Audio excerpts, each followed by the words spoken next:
Number 95، قرآن کریم کو چھوڑ کر لوگ دوسری چیزوں کو پسند کرنے لگیں گے۔ قرآن کریم کو چھوڑ کر لوگ دوسری چیزوں کو پسند کریں گے۔ نبی اکرم صلی اللہ علیہ وسلم نے ارشاد فرمایا، لا تذهب اللیالی والایام، نہیں یہ دن اور رات ختم ہوں گے حتی یخلق القرآن فی صدور اقوام من هذه الامہ، یہاں تک کہ قرآن اس طرح بوسیدہ ہو جائے گا اس امت کے لوگوں کے سینوں میں، کما تخلق الثیاب، جس طرح کہ کپڑا بوسیدہ ہو جاتا ہے، وَيَكُونُ غَيْرُهُ أَعْجَبَ إِلَيْهِمْ، اور لوگ دوسری چیزوں کو پسند کرنے لگ جائیں گے قرآن کے علاوہ۔ یہ مسند حارث کی روایت ہے۔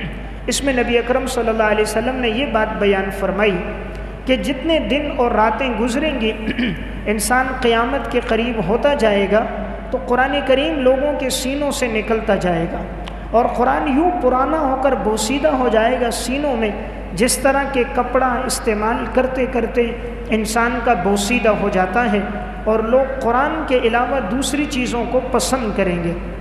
آج ہم دیکھ رہے ہیں، یہ بھی ہمیں نظر آ رہا ہے۔ پہلی بات قرآن سینوں سے نکل رہا ہے، آج یہ بھی ہو رہا ہے۔ آج ایک مسلمان ہے، ساری زندگی اس کی نماز میں سورہ اخلاص پڑھتے گزر جاتی ہے۔ مسلمان ہونے کے ناطے ذمہ داری نہیں تھی، کم از کم یہ قرآن کا آخری پاؤ زبانی یاد کر دیتا، قرآن کی 20-25 صورتیں یہ زبانی یاد کر دیتا کہ یہ ہر نماز میں الگ الگ صورت پڑھتا۔ آج مسلمان کو صرف سورہ اخلاص، زیادہ سے زیادہ 10 صورتیں، اس سے زیادہ نہیں۔ آج قرآن ہمارے سینوں سے نکل رہا، گانے یاد ہیں، فلمی ڈائیلاگ یاد ہیں، کرکٹ کے کھلاڑیوں کے نام یاد ہیں، دنیا کی معلومات یاد ہیں، سیاسی تبصرے یاد ہیں، علاقے کے لوگوں کے تبصرے یاد ہیں، اپنے قبیلے اور خاندان کے واقعات یاد ہیں، اپنے نسب نامے یاد ہیں۔ نہیں یاد تو خدا کا قرآن اور نبی کا فرمان یاد نہیں۔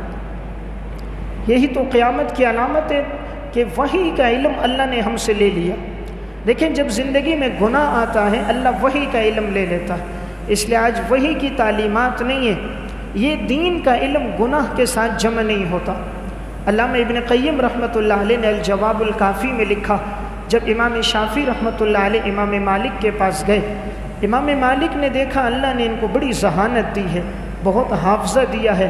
انہوں نے ایک جملہ کہا اللہ نے آپ کو علم کا نور عطا فرمایا، حافظے کی نعمت عطا فرمائی، گناہوں کی ظلمت کے ساتھ اپنے حافظے کی نعمت کو ختم نہیں کرنا۔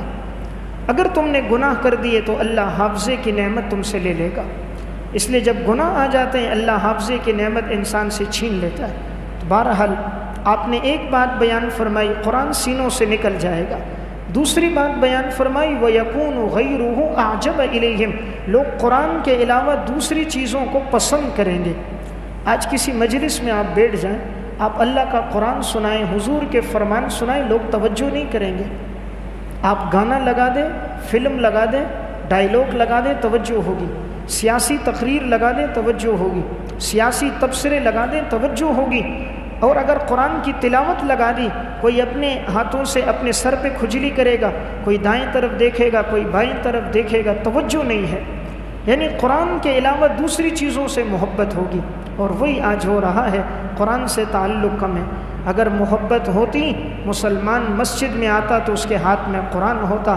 افسوس، مسجد میں آنے کے بعد بھی موبائل ہاتھ سے نہیں چھوٹتا۔ 5 سے 6 منٹ باقی ہیں، اللہ نے توفیق دی انسان تلاوت کرے، گھر میں پہنچے قرآن کریم کی تلاوت کرے۔ مسجد میں آ کر بھی دنیا کی باتیں، مسجد میں آ کر بھی مخلوق سے تعلق ختم ہو۔ تو آپ نے فرمایا دوسری چیزوں کو انسان پسند کرے۔